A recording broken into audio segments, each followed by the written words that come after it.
Irafaniva Assembly Rombropolo sy Roarivo.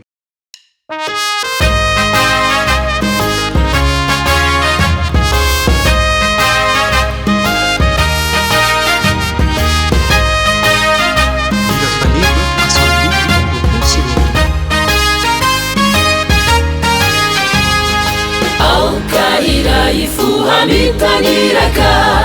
izao sy anao de hamirapiratra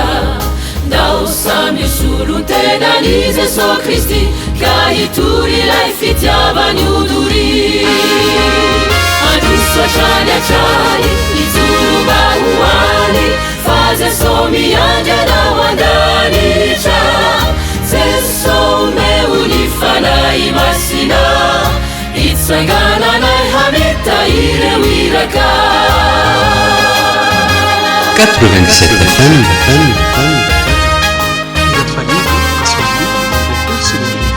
Omeo hery ny fanahy anatinay mba hanavao ireo fomba fisainanay eny hitondra hainga vaovao indray andresenay ho mandraky izay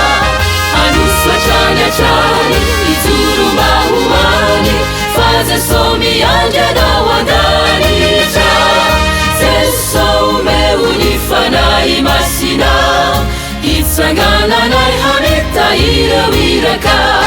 androso hatrany hatrany ijoro mba hoany fa Jesosy miandry anao andanitra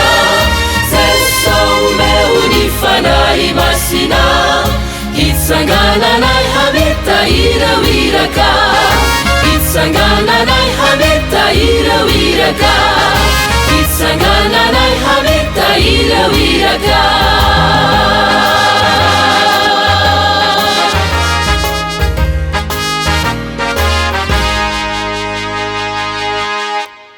Irafaniva Assembly Rombropolo sy Roarivo.